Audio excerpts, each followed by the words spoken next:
Hello, I'm Gordon Buchanan and welcome to Beneath the Baobab, the Communities and Conservation podcast from JAMA International.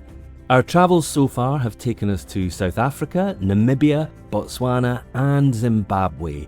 You can see all of those episodes by searching JAMA International on YouTube or by visiting jamainternational.com. Our next stop off is Malawi as we hear more from the people at the heart of the matter, beneath the baobab. Maladadi Langa is an economist and retired public servant with extensive experience across decentralisation, rural development, natural resource management, governance and public policy, and community-based natural resource management, otherwise known as CBNRM, which is quite the CV. He's currently chairman of the board of trustees for the Kawakoda Community Association, represents Malawi CBNRM associations in the Southern African Community Leaders Network, advocating for community rights around sustainable use and benefits sharing.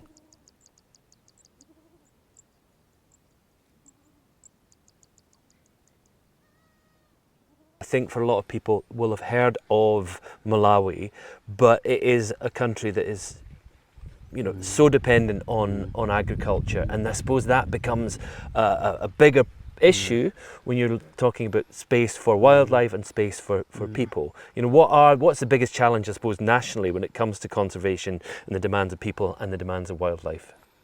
Yeah, you are quite right, Gordon.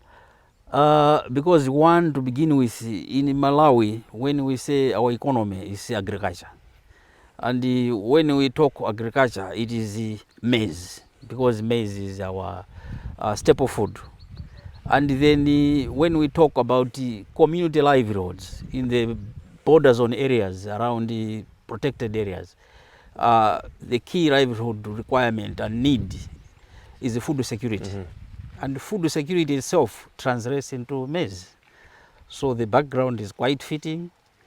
And when we are talking about the conflict or striking a balance between conservation and livelihoods, essentially what comes at the top is food security of communities living along our protected areas. Yeah. I mean, if you look at your Southern African neighbours, it's sort of well recognised in even rural communities, the benefits of wildlife, the sort of tangible benefits. But then you're talking about countries with more space, more land, a smaller human population. Given how many is it up in the 20 million population in Malawi. So given that the challenge of providing food security for that number of people, is there any room for wildlife? Is there any room for conservation? Yeah, conservation and particularly wildlife remains a top priority. It's our resource, it's our natural resource. We have it, and we have about 9-10 protected areas, and all of them have got wildlife. So what we have to do is to find strategies and policies to ensure that our wildlife and our protected areas can exist. To just put in some perspective, right now, the average farm size for a typical smallholder farmer is under a hectare, about half a hectare. And then that smallholder farmer is still reproducing children, the family is growing. Even that average size of half a hectare is going to be subdivided.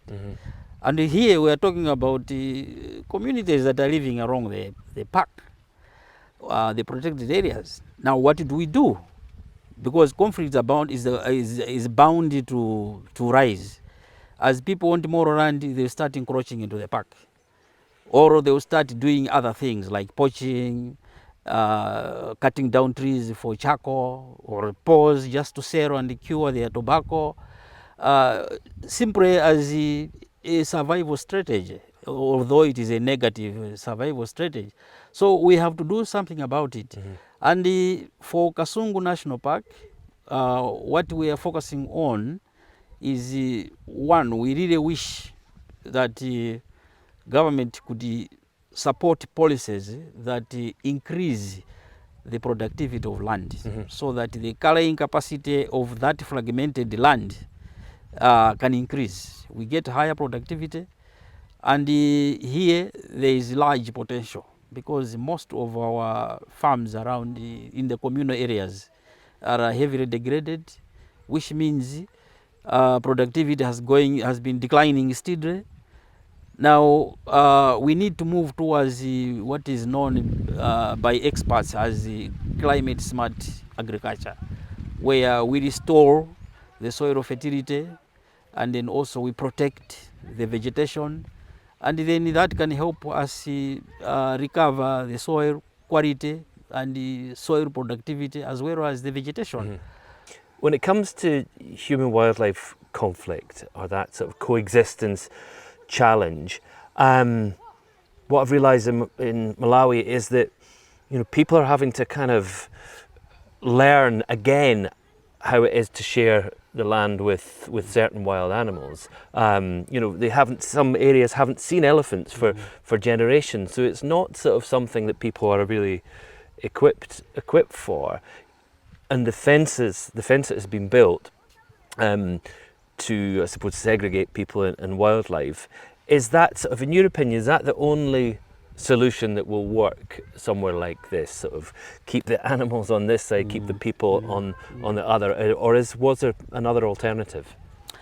Yeah, you bring an interesting aspect. You know, when the translocation was being done, and when these human-wildlife conflicts or elephant-human conflict cases started arising, one thing came to our minds. Kasungu National Park, the wildlife was depleted. Actually, elephants were depleted almost, I think the lowest count was about 50, the whole park. If there were only 50 elephants in this whole park, it means chances of our communities, even those living along the boundary of the park, of seeing an elephant were almost zero. So it's true, when the elephants came, for some people, they were seeing the elephant for the first time, and then not knowing also that the animal is a dangerous one. So that too is an important issue. We are restocking, and the translocation was an important exercise in that restocking process. But then the larger question of human-wildlife conflict and the issue of coexistence between our conserved areas and the communities, how do we bring a balance to that? Yes, there is a fence, but apart from the fence, I think we can also do some livelihood activities, because studies done around Kasungu National Park, there was a SAGE assessment which was done, and there have been other studies too also done in the past. What the studies have shown is that most of the people, up to 70% of the people arrested in the park for infringement of whatever form, most of these cases are petty cases, for which probably it may not even be cost effective to take them to court. And most of the time, the park has had to discharge such people after giving them advice and maybe reprimanding them. Now, what that tells us from the studies done, people say that they are forced to go into the park because of poverty as the main thing. Now, with this background, what we are saying is, okay, how do we address these issues? So the direction that we as Kawikoda, representing the community, we would want a balanced approach. If there are people or organizations or donors of goodwill who want to support conservation of Kasungu National Park and other protected areas in Malawi, we would advise that they put they share the money between investment inside the park for whatever technical processes that are going inside the park, and then on the edges of these parks, which are densely populated by people, put some money there for livelihood activities, whether it's agriculture, production, whether it's business enterprises, whatever it may be.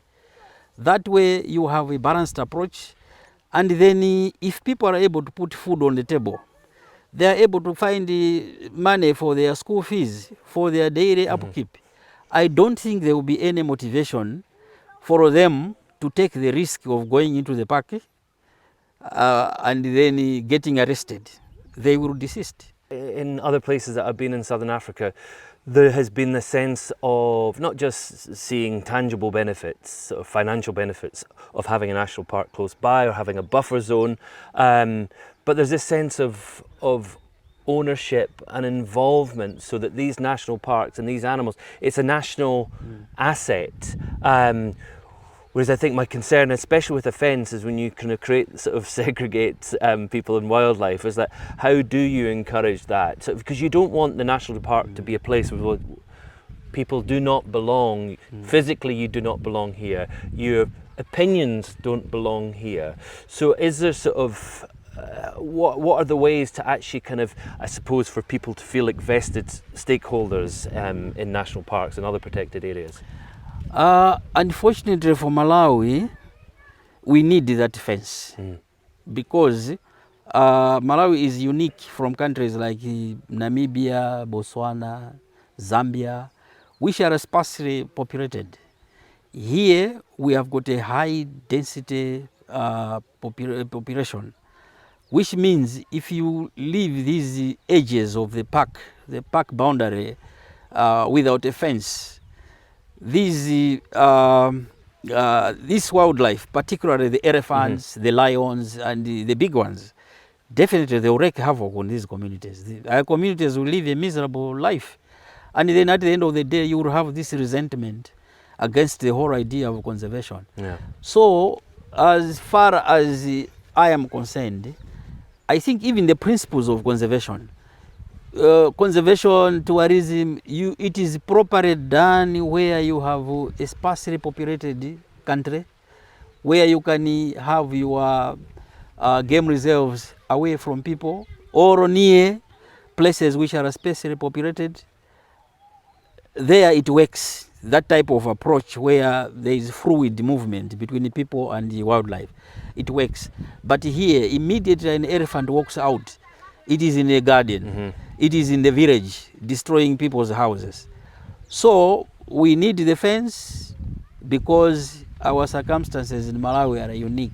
At one time there was around about 1,000 elephants. They disappeared down to 50. So they were on the path to extinction. So being able to control that sort of poaching, and naturally they increased the numbers before the reintroduction. And then with the reintroduction, that was a grand plan that was largely successful. It was just devastating for some families and utterly unfortunate for the park, I suppose, and for the country, that such a positive, well-intended project did end in tragedy. Nationally, did that overshadow the actual success and the celebration of having to have moved these 263 elephants to the park? I think for people living away from Kasungu National Park, from other parts of Malawi, I mean, it was a celebration that we have so many elephants moved to Kasungu National Park.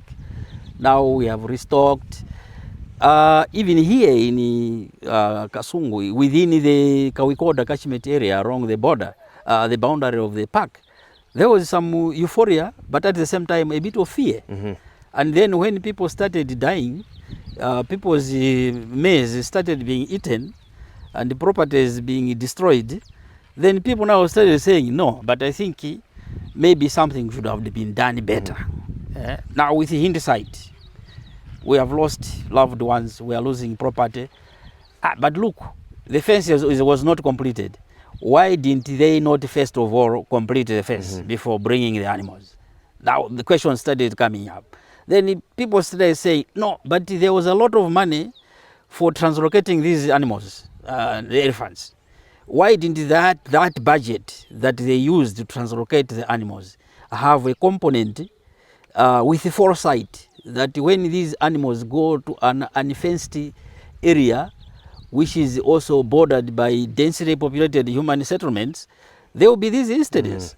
So with hindsight, people started now reflecting back to say maybe they should have been completed the fence first before moving the animals. But then the park authorities had their own priorities. The people behind the translocation, the big international NGOs like IFO, also had their own priorities. So, but anyway, at the end of the day, when something happens, we always go back and start reflecting what could have been done better. So that's us sort of looking back to what maybe should have been done better. But to look forward, let's say 30 years from now, what would you hope to see in Malawi when it comes to sort of conservation and coexistence with wildlife? Yeah, at a technical level, I am very confident that the wildlife population will increase because we have the translocation, the animals around, and actually now we have visibility of elephants, visibility of buffaloes. So on that side, very optimistic that the wildlife population, which has been our goal, to sort of bring back tourism and its related benefits, I think that one will be achieved. But then, how do we ensure that we get that balance that I earlier talked about? In the long term, government will have to invest in the promotion of tourism. We are looking at infrastructure. Even when there are no human-wildlife conflict, we have had sufficient mitigation and prevention measures. At the end of the day, the wildlife has to pay its way because the land that we call Kasungu National Park previously used to belong to people. And these are the people living on the edges of this Kasungu National Park. So at the end of the day, they want a return on their investment. If they left land inside the park, that land is their investment towards conservation, towards Kasungu National Park. If they left their cultural relics, grave sites, if they left their grazing land inside the park, yes, they have got new land which they are cultivating now, but you know human nature, they still reflect back and they would want to get compensated by way of benefits. So looking forward, maybe 30 years from today, I would want to see a Kasungu National Park that is well stocked with various species of wildlife, particularly the big mammals. And then also we have adequate infrastructure to promote tourism. And then we have our young men and women actively participating in the tourism value chain. I think that would be wonderful. Yeah. That's what I would call coexistence. Yeah. My next conversation was with Mditsa Chirwa and Eunice Piri, who shared yet another story of the heartbreaking impact that human-wildlife conflict can bring. Before Mr. Boniface was killed by the elephant, was there an awareness in the community that there were more elephants around because of this translocation? They were taught that these elephants usually walk at night, they move at night. These accidents sometimes happen while people are sleeping in the houses. They do destroy those houses. Okay. Yeah. And when it comes to the translocation of those elephants, what's your understanding of why they were moved? Yeah, saying that where they were taken, there was not enough food for them.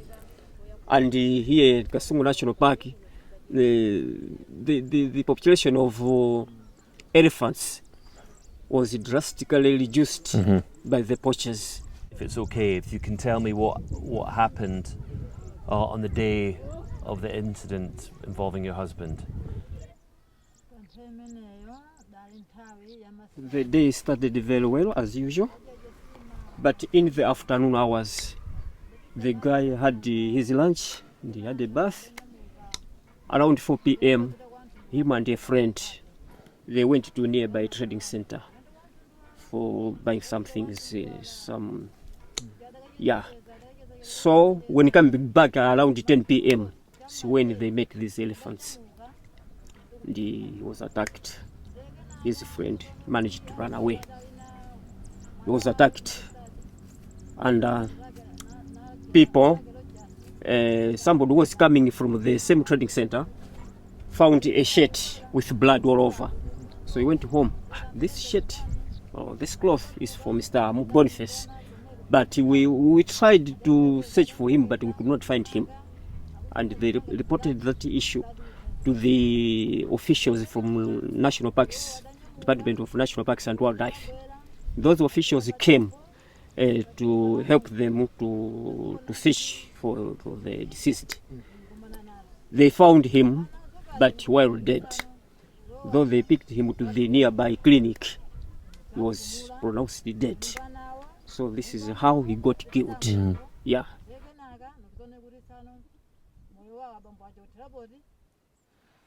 And obviously, immediately when something like that happens in a family, it's devastating, and there's the grief. You lose a family member. What was the impact on your family straight away from losing Boniface? Since the late Boniface was the breadwinner, now they do encounter several problems. He left behind 7 kids. Some of them go to school. The ladies fail to pay them school fees.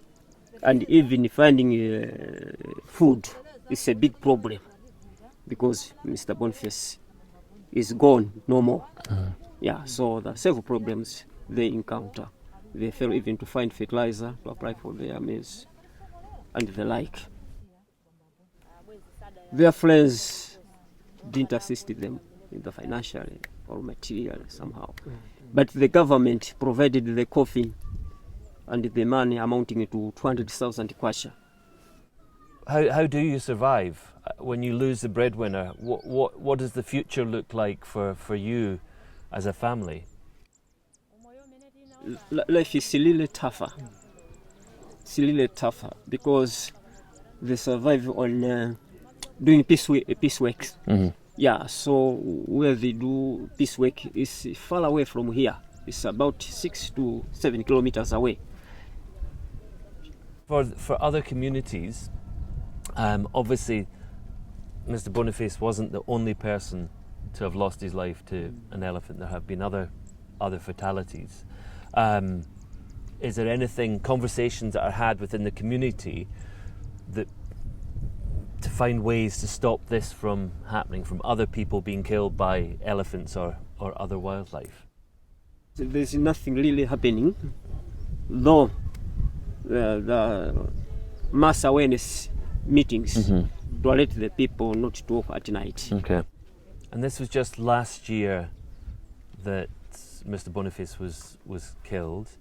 Since then, has there been any other attacks by elephants? Not yet. Elephants coming here. I suppose that's something to be grateful for.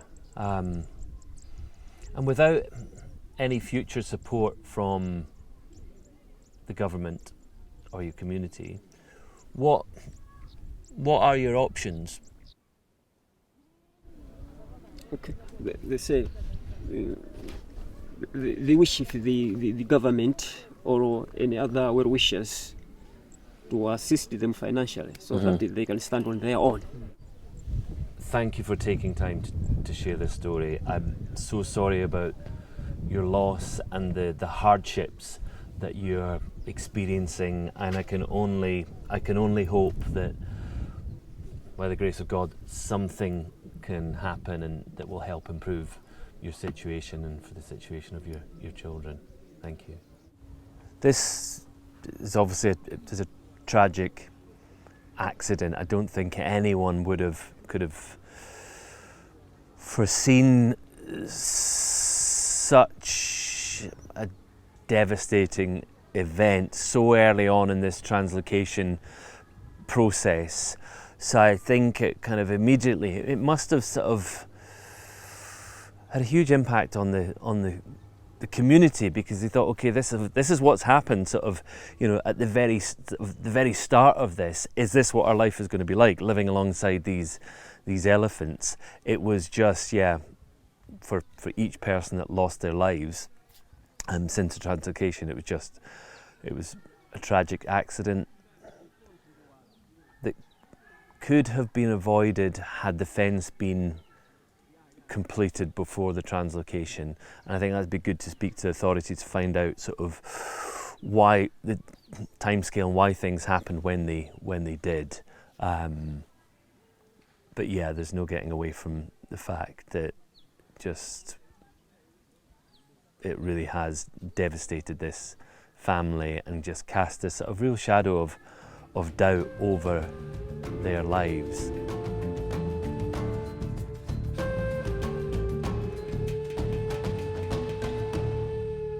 Chief Lukwa, thank you very much for taking time to speak to me.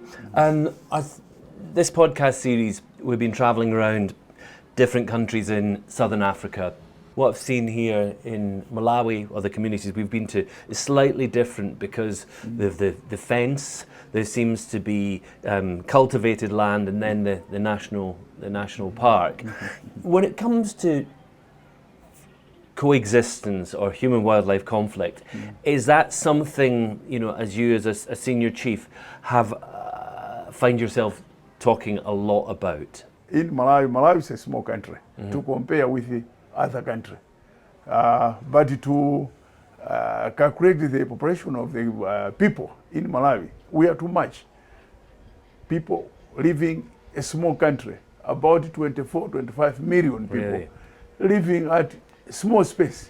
So we are living also with the wildlife, and indeed, without protecting the community, without protecting the animals, automatically the conflict between the human and the wildlife, it will be continuous, and also that's very danger.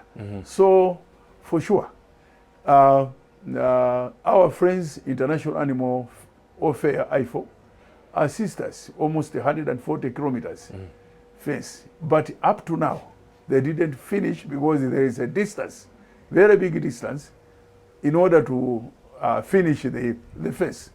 So for sure, here in Malawi we cannot live with animal like Kenya, like a Maasai. We cannot, or like in Swaziland, Botswana, mainly Botswana, we cannot live like that here in Malawi, because we depend on agriculture. Yeah, we depend on cultivation. The communities that we spent time in today and yesterday, you realise that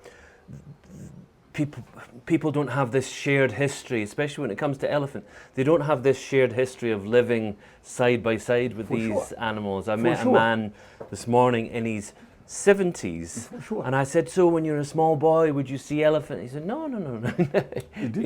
He'd never seen elephants, and I suppose with the translocation of the elephant from Rwanda, suddenly this is a whole new world. I suppose before the fence was completed in that area, where people were having to suddenly deal with these animals that they had never had to factor into their lives. And obviously the moving of those elephants, it was all good intentions, and I think for the biodiversity of Kasungu National Park, it was a good thing. But obviously there were initially not just problems, but people lost their lives. Yeah, for sure. I think there was a little bit some lack of civic education, lack of knowledge, because I think what I'm thinking, before bringing the animals, I think there was a lack of civic education from the department and also from we as association, as Kawikoda, because I think a lot of people, they don't know how they can live with, as you already alluded, how they can live with elephant. If elephant comes, how they can react, what they are going to do. So all of this, I think this is what right now we are getting from the community, that when a lot of our losses of our people, about 7 people, If we investigate it, and what we found it, people are chasing the elephant. Some they are taking picture with elephant. Some they are I want to see the elephant and I want to come near with the elephant. So all this, you can just understand that these people, this is a lack of knowledge, lack of civic education to understand how this elephant behave. Another area, it's a lack of policy. Right now, government, we are supporting to the government right now. Government is now bringing with revisiting the policies and the act, Parks Wildlife Act, and also policies. Some policy, I think old policy, a lot of people who passed away by the elephant. Up to now, there is a lot of orphans there. There is no any insurance. There is no any compensation. It's just nothing. Yeah. So how come if I can die myself, leave behind 7, 8 children with my grandchildren, who is going to feed them? Who is going to send them to school? So we are now working with the government of Malawi, and we as traditional leaders, we are very supportive to the government, so that government is preparing the good to bring a good new policy, so that they can squeeze in like insurance, also like compensation. Because in our old policy and the act, there is no any compensation if lions eat you or elephant kill you. Yeah. Just nothing. So for sure, this is another area, a part of our people, lack of knowledge, lack of civic education. It is like that. I took a late afternoon walk with Catherine Chunga, Education and Extension Officer at the Department of Parks and Wildlife, alongside Leonard Moyo, Education Division Manager, and Ndona Kamanga, National Park Manager at Kasungu. Thank you all for joining me on my very first visit to Malawi. It's a very special place, and it's a very special occasion for me to visit another country in Southern Africa. What I've learnt, country to country, community to community, the relationship between wildlife, there's unique circumstances. So you can never look at one country and say these are the challenges that we have here. So first, I suppose, what are the attitudes in this sort of local population when it comes to wildlife? What do people in rural communities think of wild species? That is twofold. Others think that yes, we have to conserve and manage the natural resources, the wildlife, the wild animals. But others, they feel like no, we should not. We should just use whatever God has given us. So, like, there's no like sustainable utilization of the wildlife. So it's like we can take. Each one of us can go and take. But others, after sensitizing them and seeing the benefit of whatever is there, they do collaborate with government and they manage the resources. What's the kind of the government viewpoint? Is it sort of these spaces, these animals, they belong to the nation? Is that how that is presented? According to our National Parks and Wildlife Act, as well as the policy, all the wildlife belongs to the state.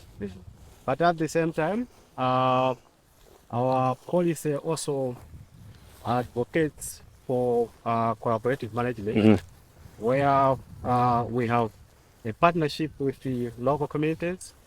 These local communities also have a share in terms of the benefits that accrue from these protected areas. And in the communities, some of the places that I've visited, human-wildlife conflict is the first thing on everybody's lips. And those are in areas generally where wildlife populations have been increasing, and the human population has been increasing. Is that true of Malawi? Yeah, obviously, where there are animals and people, there are always conflicts. There are always conflicts, and why we are here, we need to manage both people, and also we also need to manage wildlife. So cases of human wildlife conflicts, especially elephants, has been there, and probably increasing. I think it's starting from maybe last year to maybe to this year, but we are managing. There are a number of things that we are putting in place, like fencing of the part of the park, just try to prevent or to reduce the problem, so that people should not see animals as bad in their community, but they should see animals as something that may bring wealth and everything to their community. So cases of conflicts have been there, and we are there managing the situations. It's sort of a unique situation in Malawi compared to other places. Other places, the relationship with wild animals was never really broken. It was communities that are living in those buffer zones. So it's like we know what to do. We've been doing this not just for generations, we've been doing it for hundreds of years. But I suppose there are generations that would have grown up in parts of Malawi having never seen an elephant, and nowadays they may. The problem with us, Malawi, we don't have really the buffer zones. So it's like you from the boundary of a park, then you are maybe in one of somebody's field, or maybe you are into somebody's house. So the conflict really has to be there. But as the division manager said, we are trying on our part, but really the resources are not really adequate to reach each and every part of the border zone areas. So really we needed to have like more resources so that we reach more people, and also like maybe development of materials to make sure that even each and every school that is in the border zone of the protected area, maybe they have materials, but also outreach program to these areas is maybe intensified. Yeah. And just to add on what Catherine has said, the park manager also mentioned about the issue of fence construction. Where we have the fence in place, we are no longer having those human wildlife conflicts. But where the fence is not yet constructed, we are having those challenges. So we have so far constructed 87.5 kilometers out of the 130 kilometers that we need. So, which means we have a gap of about 42.5 kilometers. If we are to secure resources to construct the remaining stretch, then the local communities would be at peace. Because one way local communities would appreciate the importance or the existence of the protected area is to see that they are also at peace. They are able, when they are able to harvest, they plant their crops, they are able to harvest by the end of the day. So fence construction, I think, is a gap that would want resources required so that we live in harmony with local communities bordering the protected area. When it comes to sort of human-wildlife conflict, what are the types of concerns that communities have? Is it the big things? Is it buffalo and elephants? Is it that the story? Yeah, I think when it comes to species that are like causing more problems in the community, the elephants are the most species that are really having conflicts with people. I'll give you an example of maybe for 2023, we had about 687 cases where elephants moved out of the park. Oh, really? 687, cases, reports. While in 2022, we had 607. So in 2023, they increased than in 2022. Yeah, so you can see the elephants are the most species that are causing problems in the community. So that's why I think fencing is very critical when it comes to elephants. Yeah. Yeah, sure. So I said where we don't have fence, we normally deploy our rangers in the hotspots. Deploy rangers so that they help the people. Because we are not happy that elephants should be eating, crops of the communities. Their problem is our problem. If they don't have food, they will resort into killing of animals in the park. They will have no food, then they'll go into the park. Yeah. So that's why we always step in to help the community by deploying rangers so that they're helped. Yeah. Yeah. So. And I suppose one issue that is always complex, no matter where you are, whether it's sort of in Europe, South America, in Africa, is sort of this is compensation for loss of livestock or loss of crops. What is the arrangement, or is there any arrangement in Malawi? In our context, no. Our wildlife policy does not provide for compensation. However, what is happening is that each time there has been a destruction, whether it is on crops or livestock, we engage our research officer who goes to assess the area or the garden that has been damaged. When that assessment has been done, normally the research officer is there just to confirm if it has been the wild animal that came from the park to destroy the crops. Thereafter, the victim goes to a field assistant under the Department of Agriculture, who goes and assesses the same garden.